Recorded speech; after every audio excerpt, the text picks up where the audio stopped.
I stopped thinking about and attached myself to money, and I had a record month in sales. Now, we hit a little over 5 figures in the month of June. So last month, because today is July 1st at the time of recording it. And now in July, we're plugging in a setter because I didn't do that in June. And we're looking at around a $20,000, $25,000 month. If everything goes correctly, if all the inputs go correctly, and if we basically do everything that we said we were going to do. So the reason why I'm making this video is because a lot of you guys think that you can essentially think about money more and fixate yourself on, the first 10K month, first 15K month. But in reality, what you have to understand is that if you don't come from a place of being genuine when you're hopping on these sales calls, if you're a business owner, you don't come from the place of money isn't hard to get. If you come from that place, money isn't hard to get, money will flow freely to you. So there's been countless amount of times in my life, and I could just bring up quick examples where people have came to me asking me for a service or asking me to do something for, either if there was their Instagram audience or it was something for their clients, they said, I will pay you. And so what we have to understand here is that the more you attach yourself to money, the further and the faster it's going to run away from you. A lot of you guys get into business and get into entrepreneurship for the money, for the payments, for the Stripe screenshots. But in reality, you get into entrepreneurship for fulfillment. Because if you don't enjoy what you're doing every single day as you're running your business, how do you expect it to have any span of longevity? And how do you expect to be happy in it years down the line when all you simply care about is money? Now, the art of detachment, it's not very easy, and it's something that I have to work through constantly because I always used to think about money on the sales call. I'd hop on sales calls. I took 50 sales calls last month in June.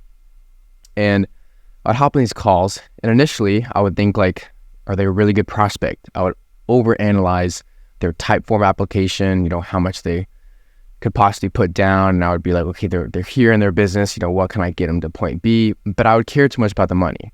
I would care too much about what's in it for me instead of genuinely helping them out.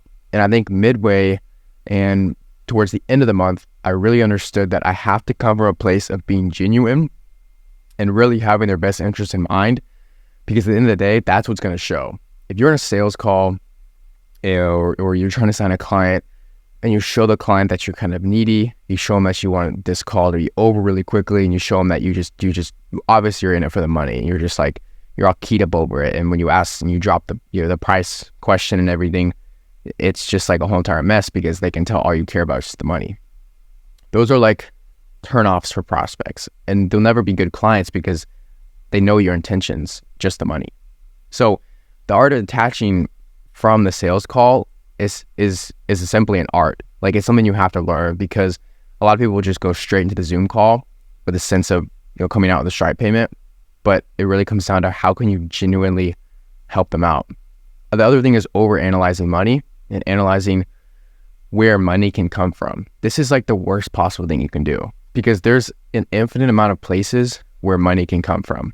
Infinite. You can literally find $5 on the sidewalk anywhere, wherever you want, anywhere, if you get lucky, but you can't buy back 5 minutes of your time.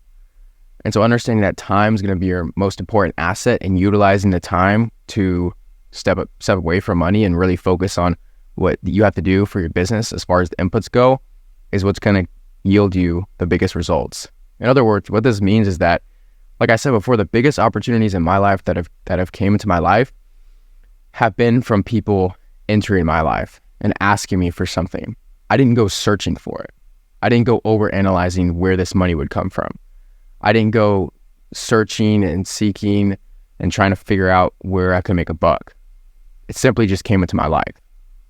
I think the main reason why is because I put a lot of goodwill out on social media, put a lot of YouTube videos out here. I try to explain the various different business models. I try to talk in depth about what it's really like running a business. I try to show you guys the raw truth, and I try to be as authentic as possible. And I think that's really where a lot of the goodwill comes from. Just because I built up so much goodwill, I do feel like I am qualified to receive it back. And so most of you guys out here, you think money will solve your problems. It'll really just make them a lot worse. In better terms, it'll just make them a lot worse. So I had this issue back in December, when I landed, one of my first few clients for this offer, and I essentially kind of splurged a lot of the money. I wasn't really smart with it. I didn't think about how I could reinvest it back into the business, whether it was through a new lens on my camera, or it was through, a specific mic or something with ads. I wasn't thinking like a business owner. I was thinking like a consumer. And I was thinking about something that I could literally just, get my hands on and it'll be a quick dopamine hit, But at the end of the day, money will not solve your problems, because if you have a fundamental issue of lack and you always feel like you're lacking that next shiny object, you're always lacking that next thing. When you do get the money from the client, when you do get the money from your business, it'll go straight to that, because you haven't internally solved the issue of being fulfilled without money. I'm the same person I was 7 months ago when I started posting on this channel in November, December of 2023. You can go back and you can look. I'm the same person. Now I am not in the same position as I was 7 months ago in my business. I'm doing a lot better off, actually very well off. But I'm still the same person. The success didn't change anything. It was the person who I became, and it was the person who I always was, is what changed everything. So what you guys have to understand is that money will not solve your problems. You have to become the person that doesn't rely on money to be fulfilled.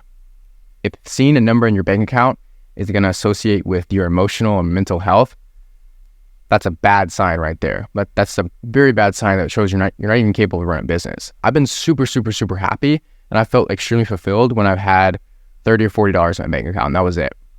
Like, I'm being serious. Just because I knew what I was doing online, and I knew like eventually it would happen. I didn't know when. I didn't try to plan it out. I didn't try to chase anything, but I'm being serious. When I had that amount of money in my bank account, I was okay. Like, I was like, it's going to work out.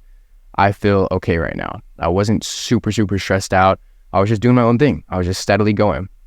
When you show your external reality that you can be calm in those situations internally, your outer world will start to reflect that. People will start walking into your life. You will start signing clients more effortlessly. When you stop thinking about the money, you simply just stop thinking about the money, thinking about this Stripe screenshot, you will be able to hit a record month in sales. I promise you. Detaching from the outcome is a huge thing, and just believing that it's going to happen regardless. And if it doesn't, it will happen. Those are my tips for you guys. Hope those are from super solid takeaways. I'll catch you guys in the next one.